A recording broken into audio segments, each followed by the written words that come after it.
Good morning সবাইকে। কেমন আছো তোমরা সবাই? আশা করি খুব ভালো আছো। তো এখন বাজে সকাল 7টা। তোমাদের সাথে নিয়ে আজকের ব্লগটা শুরু করছি। সাথে থাকো, আজকের ব্লগটা তোমাদের খুব ভালো লাগবে। তো সকালে আমি ঘুম থেকে উঠে নিয়েছি, আর বাইরে তো প্রচণ্ড ঠান্ডা, কুয়াশা পড়ে আছে।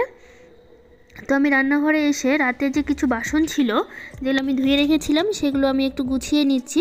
সারা রাতে জলটা ঝরে গেছে। তো এখন আমি একটু ডিমটা বসিয়ে নিচ্ছি বাবানের জন্য। বাবান সকালবেলা করে একটা করে ডিম সিদ্ধ খাওয়াই, তো সেই জন্য ডিম সিদ্ধ বসিয়েছি। পাশে ভাতের জন্য জল গরমটাও বসিয়ে দিয়েছি।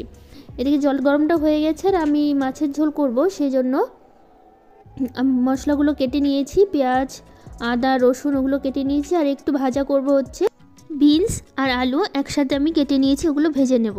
তো মাছের ঝোলের জন্য আমি আলুটা ভেজে নিচ্ছি। একটু বড় বড় করে আলুগুলো কেটেছি আমি মাছের ঝোলের জন্য। এটা ভাজা হোক, ততক্ষণে মশলাটা আমি করে নিই।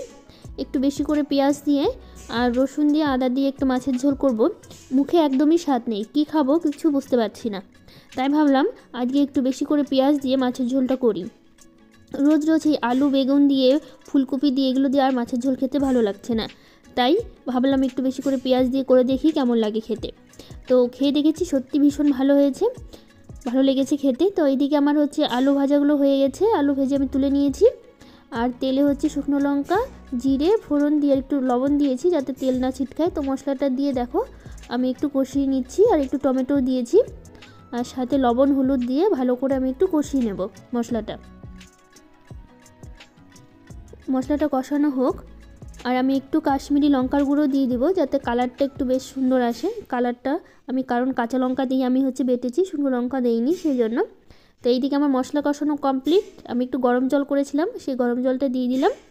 আর এই আলুগুলো দিয়ে দিচ্ছি ভেজে রাখা, যাতে একসাথে সেদ্ধ হয়ে যাবে, ঝোলটাও ফুটে যাবে, আলুগুলোও সেদ্ধ হয়ে যাবে। তো আমি মাছগুলো ছিল 5 পিস মাছ ছিল ঘরে, ওই মাছগুলো দিয়েই আমি আজকে মাছের ঝোলটা করছি। তো রেডি হয়ে গেছে আমার মাছের ঝোল, আমি নামিয়ে নিচ্ছি। তারপরে হচ্ছে একটু ওই ভাজাটা করে নেবো হচ্ছে বিনস আর আলু একসাথে। বিনসগুলো শুকিয়ে যাচ্ছিলো, ঘরে অনেক দিন ধরে ছিল, তো ভাবছি তাহলে ভেজেই নিই। তো এইদিকে বাবান বলছে আমাকে পাউরুটি আর হচ্ছে বিস্কুট দিয়ে দাও, আমি টিফিন এটাই স্কুলে নিব।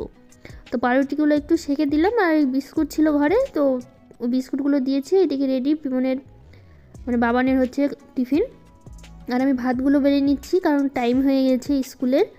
বাবানের পাপাও যাবে, বাবানও যাবে, সেই জন্য ভাত বেড়ে নিচ্ছি, তিনজনে একসাথেই খাবো। তো বাবান বসে গেছে খেতে। তো বাবান বলছে যে আমাকে খাইয়ে দাও, আজকে আমি খাবো না, ঠান্ডা লাগছে, হাত দিয়ে খাবো না আমি। তারপরে হচ্ছে ওকে আমি খাইয়ে দিচ্ছিলাম, খাইয়ে তারপর হচ্ছে বাবানের পাপা আসলেই আমরা একসাথে আবার দুজনে এলে খেয়ে নেব। তো আমি খাই আর ওকে একসাথে খাই দিই, এভাবেই আমরা তিনজনে মিলে খাই। তো বাবান স্কুলের জন্য রেডি, ওকে রেডি করে দিয়েছি। বাবানের পাপাও রেডি হয়ে গেছে, তো দুজনে একসাথে বেরোয়। বাবানের পাপা ওকে স্কুলে দিয়ে তারপর ও বেরিয়ে যায় অফিসে। তো ও আমাকে বলছে কি মাম্মাম হচ্ছে মাস্কটা রেখে গেছো ঘরের মধ্যে, নিয়ে এসো মাস্কটা। আসলে ঠান্ডার জন্য মাস্কটা পরাচ্ছি, কারণ হচ্ছে নাকে একবার ঠান্ডা হাওয়া লাগলে তখন আবার হচ্ছে সর্দি ধরে যাবে, সেই জন্য মাস্ক হাত মোজা সব কিছু দিয়ে পাঠাচ্ছে। আর বাইকে যাচ্ছে তো আর ঠান্ডাটা আরও বেশি লাগবে। তো ওরা বেরিয়ে গেল। তো এইদিকে দেখো আমি হচ্ছে এই সাইডটা হচ্ছে কোনো গাছ লাগানো হয়নি, তো এইদিকে ওই পাশের বাড়ির হচ্ছে গাছের ওই পাতাগুলো পড়ে অনেকটাই হচ্ছে ওই পাতাগুলো পড়ে নোংরা হয়ে থাকে। তো আমি ভাবলাম হচ্ছে এগুলো একটু পরিষ্কার করিনি, যেহেতু আমাদের বড় গাছ নেই আর পাতাও পড়ে না, তো ওই পাতাগুলো পড়ে থাকে দেখে আমি একটু মাঝে মাঝে ঝাড় দিই, সেরকম রোজ ঝাড় দেওয়া হয় না, মাঝে মাঝে আমি এটা পরিষ্কার করে নিই। তো এই সাইডটা কোনো গাছ লাগানো হয়নি, আর দেখছি ঠান্ডাতে কোনো গাছ সেরকম হচ্ছে না, তাই ভাবলাম একটু ঠান্ডাটা কমলে তারপরে হচ্ছে গাছগুলো আমি লাগাবো। তো অনেকগুলোই পাতা হয়ে গেছে, আসলে চারিদিকে ছিটিয়ে থাকে তো তখন বোঝা যায় না যে কতগুলো পাতা হয়েছে।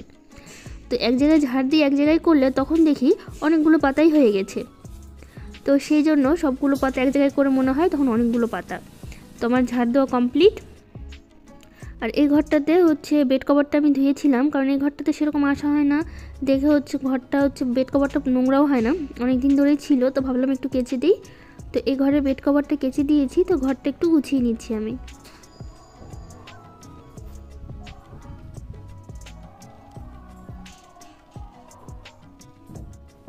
এই ঘরটা সবসময় বন্ধই থাকে, বেশিরভাগ কেউ আসলে তখন শয়, কোনো গেস্ট আসলে তখনই থাকে, তো সেই জন্য হচ্ছে বন্ধই আছে। তো ঘরটাগুলো একটু ঝাড় দিয়ে নিচ্ছি, ঝাড় দিয়ে আমি আবার স্নান করব, পুজো দিব।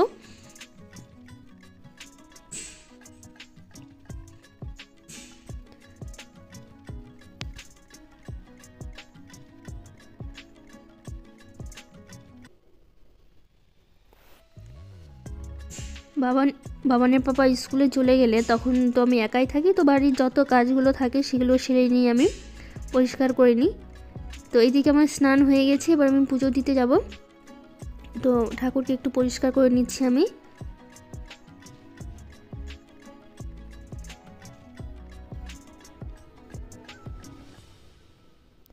এখন একটু রৌদ্র উঠেছে, কারণ সেরকম রৌদ্র ওঠেনি, এখন দুপুর হয়ে গেছে, তো এখন একটু রৌদ্র দেখা দিয়েছে।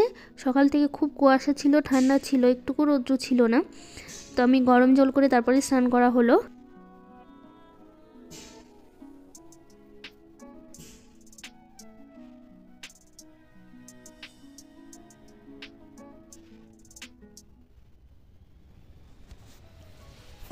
তোমরা সাথে থাকো, পুজো দিতে দিতে আজকের ব্লগটা শেষ করব। তো আজকের ব্লগটা কেমন লাগলো অবশ্যই জানিও। দেখা হবে পরের ব্লগে।